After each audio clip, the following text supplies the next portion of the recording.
Unfortunately, it's a sad reality that many people struggle with loneliness and depression during the holidays. And the situation is even more precarious now because the COVID-19 pandemic is making human interaction difficult. This week, Susan Cadot visits with mental health care experts for an in-depth conversation and how we can all help make the holidays a time of happiness for everyone. Thank you, Rich. Yes, the holiday season is here, and there's already much going on during the holiday season, but in 2020, there's a whole lot more. We have two guests who are with us to discuss everything going on right now in the month of December. We have Marie Abraham Robinson, who is a licensed marital and family therapist and a domestic and sexual violence response professional. And then we have Dr. Scott Secor, who's health service psychologist and licensed professional counselor. Marie and Scott, thank you both for being with us today. Thank you. Nice to be here. Well, you know, 2020 has had a lot going on. We've had a presidential election. We've had, probably should have said it first, of course, COVID and all of the stressors that come with that, including not just worried about being sick, but financial stressors as well. And now we're in the holiday season, which for so many can be depressing in and of itself. So I'd like to discuss all three with you today. We're going to start out with the election stress disorder. There's been some annoyance, irritation, a downright rage. Now that the election is over, how do people move past an anger or a depression over something as important as this? I'm going to start with you, Marie. Yes. So I think it's important to first admit that the process is over. Admit your feelings about it. If you're feeling stressed, if you're still feeling anger and frustration, it's important to say that. Equally important, what you said, is to move, to try to move. And that move may be watching less TV, less screen time, not following as many people on social media who are continuing to have that conversation. The cool thing about social media is you can mute people. You know, you can take like a 30-day break if necessary so that you are not overwhelmed. Equally important is to refocus, recalibrate, if you will, remind yourself it is over. Now, it's hard to do that because almost every day we're seeing it on the headlines, right? We're seeing it on the news. But just reminding oneself that that is over, I need to be focusing on the present. Scott, what is it that made people so invested in this election to where you do have such strong emotions about it? Any thoughts as you've watched this process move through this year? Yeah, to me, ultimately, a lot of, I think what we've all experienced this year with COVID, the elections, the fun thing about being a psychologist and a therapist is we get the chance to work with people on what's really fueling kind of their behaviors, right? And their thoughts. And a lot of that's going to be emotions. A lot of time that's going to be fear-based stuff. So I think a lot of people are really scared right now. I know with COVID, that's certainly the case. I think with the election, you have people on both sides of it who are afraid what the future is going to look like if something doesn't happen the way that I hope that it will happen. And fear is a really powerful motivator and can be a helpful one at times, as long as it doesn't turn into panic, isolation. It can get out of control. And I'm afraid that, like, with the amount of fear that I think we've experienced locally in Oklahoma, but also, you know, globally, the United States, the fear has become a really prime motivator. And I think for a lot of people, they're scared. And so for me, it's like, you know, we've got to be able to, I get the chance to listen to people and hear what they're actually afraid of. And when I actually hear what's going on beneath the surface, I can resonate with that. That makes sense to me, but we don't do a really good job of listening to one another. So. Well, Marie talked about social media. To me, that nurtures anger and upset and disappointment. It's like you have a wound, an initial hurt, and you just keep rubbing a stick in it to make sure it stays good and painful.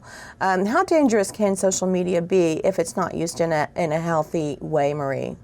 Sure. Well, we definitely know that it affects our mood, it affects our behavior. It can be triggering. There are comments that people make that affect us, right? That take us to that place where we are so angry, where we are so frustrated. And then we want to defend ourselves. And then we tend to over defend and over explain, and that can become overwhelming. So my encouragement is to find a healthier outlet. If speaking with a therapist is an option, I say go for it. Your therapist will be objective. Your therapist has no skin in the game, if you will.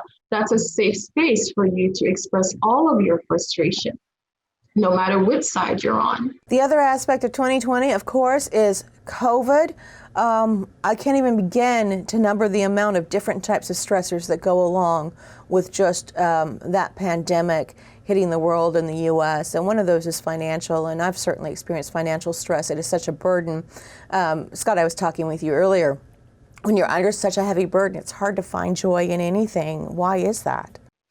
Well, again, it kind of goes back to what I said about, I think, the emotions in a lot of ways, like fear of the future, but also very tangible things. Like, again, if I'm struggling to put food on the table, that makes it difficult to access happiness and joy, because I'm looking at a survival-based response. We see this in trauma a lot. When you've experienced a lot of trauma growing up, for example, your brain is kind of wired towards survival rather than thriving. And so in a lot of ways, I think a lot of us are experiencing kind of a survival mode right now, neurologically. But I also think for people, we talked about, single mothers or single parents who are really having to now balance, with their kiddos at home and teaching them, but then try to focus their attention on a job, putting food on the table. You're in survival mode. And so the idea of joy and happiness and thriving is kind of becoming a secondary issue right now, because I'm simply trying to survive. And I think that's what happens when you're in that mode in a lot of ways. And Marie, what can you say to folks in this situation, not just single mothers, but parents or anyone else struggling to make ends meet and also trying to stay well during this time? That maybe access to a therapist isn't in the cards for them right now. What can they do to help themselves not stay in a dark place if that's where they are? My theme will always be get help in whatever way is available. Here in Oklahoma, one can call 211 and have access to resources, if you will. If it is getting Christmas gifts for your children, if it is finding out about community mental health services, there are options if one has the willpower to get help. I would also say, as a mom, try to find joy in little things. Go to the dollar store if you have $1 and a couple of cents, and get a jigsaw puzzle, something that the kids and you can put together. Doesn't cost a whole lot, but it's something that the family's doing together. So try to find joy in little things. Go outside. Go outside and throw the ball around. That does not cost anything financially. Now, if one is in emotionally depressed state, if you will, it's hard to get up and go outside. I would say try your best to push through, right? Try to find joy in the little things. Doesn't have to cost money. And as much as possible, try to stay in this moment. Yeah, for me, it's the little things that can usually bring the most joy, those little moments, a moment. Let's move into the holiday season. On its own, it can be kind of a downer for some folks. Scott, why is that? Just taking everything else out of it, why are the holidays depressing for some? Yeah, it's funny in my work as a clinician over the years, usually around October is where we start to see people's distress start to increase, and then it just continues to increase as we get into the holiday season, and then certainly afterwards. And so this is always a high time, and Marie probably experiences this as well, a high time of distress anyway. This year, it's just compounded exponentially. And I think a lot of it is, expectations of what we have around the holidays. I think there's movies on all of this stuff of what the holidays are supposed to look like, surrounded by family and friends and snow and all this kind of fun stuff. And the truth of the matter is, for a lot of folks, that's not necessarily what it looks like, right? A lot of folks potentially find themselves isolated, alone. And we all know this, we joke about it, that being around family is lovely, but at times it can be very difficult because of some of the political beliefs or the beliefs about COVID, or even beyond this, just how people tend to interact. We have family histories with one another. And so there can be distress that comes in just how we interact with each other, even the people we love. So Marie, Scott just brought up COVID and politics, and when you throw a whole family together that maybe doesn't always see eye to eye, that can be a little extra explosive. December in 2020 is going to be quite interesting, don't you think? Yes, absolutely. Maybe this is the year that we take a break from family. Maybe this is the year we blame it on COVID and say, I'm not comfortable, the big family gathering. Let's have, a Zoom party, if you will. Maybe use COVID as an excuse this year to not be there, to avoid those conversations. That can be a boundary. Yeah, there are expectations at the holidays, and I don't know how much the Hallmark Movie Channel is helping with that, actually. A lot of my friends love watching that. But when we throw in financial difficulties, and then we were just talking about putting food on the table, Scott, much less buying presents for your kiddos. That just multiplies it. It does, and I love Marie's suggestion of being creative is how I took it. Like, I think one of the interesting things that I think actually has come from COVID is because we haven't been able to do the things the way that we're used to doing them, we've had to get creative.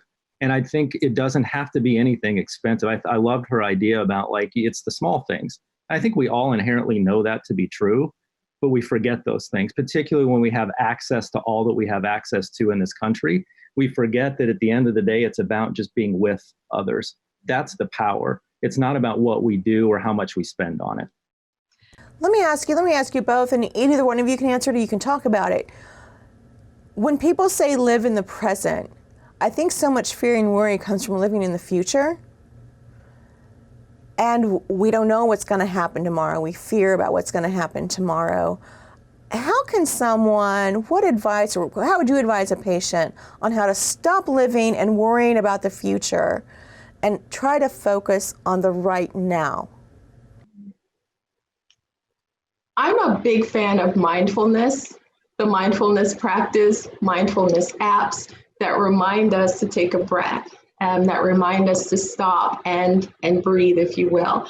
I'm a big fan of mindful videos on YouTube. Can be a 5-minute segment where a narrator takes us through a deep breathing and progressive muscle exercise, if you will. So we don't always have to feel like I need to calm myself down. Maybe I need to download an app or listen to the YouTube video for 5 minutes, if you will, and that'll help me to stay grounded. I have this saying that I share with my clients, and I say, wherever your feet are, that's where your mind and your focus needs to be. So right now, my feet are in my office. I need to be focused on what I'm saying to you right now. It's just little things like that I encourage to be in the moment. Scott, how do you encourage your patients to do that? I love mindfulness as well. I think it's very grounding, like helping people be able to focus on the moment, particularly physically. Like, our bodies are communicating things to us all the time. We don't often notice it, right? Like, we go to the doctor for it, but we don't realize that it often has a psychological etiology. And so being able to pay attention and like doing a body scan and doing breathing, as Marie mentioned. But I think for me too, like, again, talking to someone who's going to actually listen to me and really try to attune. I teach my introductory counseling students, and I even do this with couples, about how to really listen to one another. And it's simple reframing of what I'm hearing you say is this. What it sounds like, instead of me defending or me trying to interpret and give advice, I sit and I listen and I go, so what I feel like you're saying is this. Am I getting it right? And it's amazing, just in a few minutes of having someone who's really trying to attune to you, how powerful that can be. You feel seen, you feel felt by the other person. And that starts to reorient the brain in really powerful ways. It brings on rational thought online, but it also makes you feel seen, and it starts to kind of work on your emotional centers of the brain, which is really powerful. So if we just listen to one another, frankly, through whether it's through a therapist or whether it's just practicing these simple skills with one another, it can be really orienting and powerful. So to that person who's out there wondering how they're going to get dinner on the table for the kids tonight, you can listen if people say mind-body connection and kind of blow it off as, okay, you have time for that, but I don't. This is real, and I myself and these other people, have been through troubles, and just try it. just try it and don't write it off and see what happens for you. And I think if you do something every day, it becomes consistent. See what you can be grateful for, right? And it can make a difference in how you feel. And that mind-body connection is real, right, Marie? Yes, it is. Yes, it is. Yes. Yeah. Okay. As we wind up, one thing that I have noticed in our discussion is this is great advice for people who know someone who is hurting or in need. What advice would you give to those who they might be able to help or they know someone who needs help? Marie, what would you advise someone to do to reach out during this season of giving, actually? Exactly what you said, reach out. A simple text message or a phone call, writing a card and putting it in that person's mailbox so the individual knows that he or she is not alone. This is the time when we have to try our best to be creative and check in on even those who we think are doing well. We still need to check in, make sure that they are truly doing well. Being an active listener is so important, as Scott said, and one doesn't have to be a therapist to be that much of an active listener. I know that so many of us want to help and we want to fix it. And so when someone tells us how he or she feels, we want to give a solution. I think being a good friend sometimes is just saying, I hear you, and I'm sorry that you're going through this, and I'm here in any way that I can for you. And giving is a great way to get outside of yourself, right, Scott? Hey, I will take a puzzle from the dollar store. I would love to do a puzzle. I see others with a puzzle. I'm like, why don't I get myself a puzzle? So if you are in a place that's hurting, I bet you there's someone else who's doing a little bit worse and maybe could use a puzzle or something. That's a great way to heal yourself. Am I off base, Scott? No, not at all. Not at all. I mean, number one, it's behavioral activation stuff. So I'm getting myself moving, right? Like, again, often with depression, we go, well, I don't feel like doing something. And you're like, well, if your feelings are doing the dictating, you're never going to feel like it or it's going to fluctuate. Sometimes you have to move and then your emotions come along with you over time, right? And I think in this instance, the movement towards others and being a help of others, I love Marie's suggestion. I don't know about you all, but there's plenty of times where someone just comes to my mind. And I think I often just dismiss it, right? I just go like, well, I'll get to that, or I'm busy right now. But for whatever reason, someone comes to my mind. And I think if we can just then, it can be, as Marie suggested, a simple text message, phone call, whatever it is, send a card, things of that nature. I love that because, again, it's keeping me activated behaviorally and not stuck in my own process.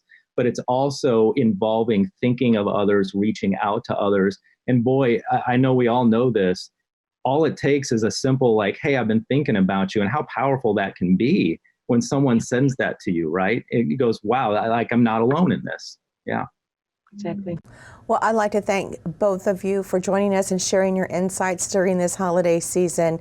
Marie Abraham Robinson and Dr. Scott Secor, thank you very much, and happy holidays to you both. Thank you. Same to you. You too.